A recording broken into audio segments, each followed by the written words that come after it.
मोक्ष का गीत। कैसे प्रभु श्री कृष्ण ने भक्त सूरदास को जीवन दान दिया।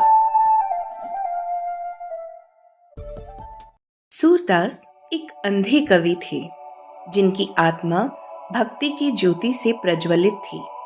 भारत की धूल भरी पगडंडियों पर घूमते हुए भगवान कृष्ण की महिमा का गान किया करते थे। उनकी आंखें इस संसार को कभी नहीं देख पाई, पर उनकी अंतर्दृष्टि अत्यंत स्पष्ट थी, जो कृष्ण की लीलाओं की दिव्य कहानियों से चित्रित थी। उनके द्वारा गाया हर सुर उनके अडिग विश्वास का भार लिए होता था और जो भी सुनता था उसका हृदय छू जाता था। एक दिन एक पवित्र स्थल की यात्रा पर निकले सूरदास विचारों में खो गए। उनका हृदय अपने प्रिय भगवान के लिए एक नया भजन रच रहा था। ध्यान भंग हुआ और उनका पैर फिसल गया।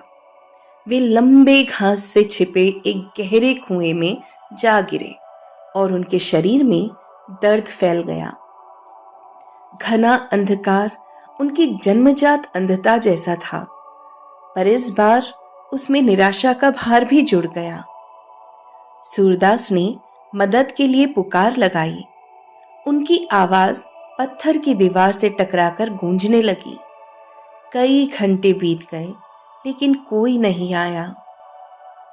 परंतु जब घबराहट ने उन्हें पूरी तरह जकड़ना चाहा, उन्होंने कृष्ण का स्मरण किया। कपकपाते होठों से वे गाने लगे, हे मुकुंद, जिसने द्रौपदी की लाज बचाई, जिसने अपने भक्तों की रक्षा के लिए गोवर्धन पर्वत उठाया, क्या आप इस अंधे सेवक को नहीं बचाएंगे? उसी समय वृंदावन की शांत भूमि में प्रभु ने यह पुकार सुनी। बिना एक पल गंवाए कृष्ण कुएं के पास प्रकट हुए। सूरदास, कृष्ण ने पुकारा। उनकी आवाज कोमल थी, पर दिव्य अधिकार से भरी हुई थी। सूरदास स्तब्ध रह गए। उनका गान रुक गया। एक मजबूत हाथ नीचे बढ़ा और सूरदास ने उसे थाम लिया। जैसे ही कृष्ण ने उन्हें ऊपर खींचा, सूरदास ने ऐसा ताप महसूस किया जैसा उन्होंने पहले कभी नहीं अनुभव किया था। जमीन पर पहुंचने के बाद वे घुटनों के बल गिर पड़े। उनकी अंधी आंखों से आंसू बहने लगे। कृष्ण ने कोमलता से हंसते हुए सूरदास के कंधे पर हाथ रखा। तुम्हारा विश्वास ही मुझे यहाँ लेकर आया है सूरदास। जब तुमने इतने प्रेम से पुकारा तो मैं कैसे दूर रह सकता था। उसी क्षण कृष्ण ने अपना दिव्य रूप प्रकट किया। सूरदास की भौतिक आंखों के माध्यम से नहीं, बल्कि उनके हृदय की अंतर्दृष्टि से सूरदास ने कृष्ण के दिव्य स्वरूप को देखा।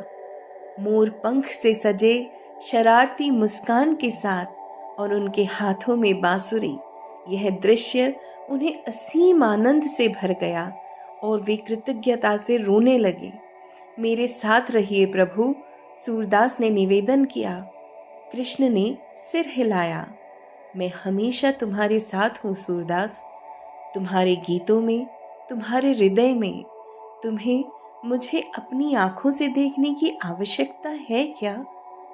इसकी कोई आवश्यकता नहीं, क्योंकि तुम मुझे अपनी आत्मा से देख पाते हो। इन शब्दों के साथ कृष्ण अदृश्य हो गए, पर पीछे एक दिव्य सुगंध छोड़ गए जो हवा में बनी रही। उस दिन से सूरदास की भक्ति नई ऊंचाइयों तक पहुंच गई। उन्होंने अनगिनत पदों की रचना की, जो आज भी युगों तक गूंजते हैं।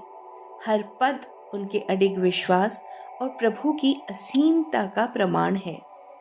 यह कहानी है कैसे कृष्ण ने सूरदास को बचाया।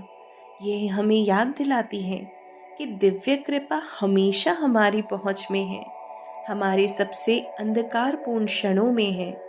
जब सब कुछ खोया हुआ लगता है, ईमानदारी से की गई एक पुकार वह प्रकाश ला सकती है जो सबसे गहरे अंधकार को भी मिटा देता है।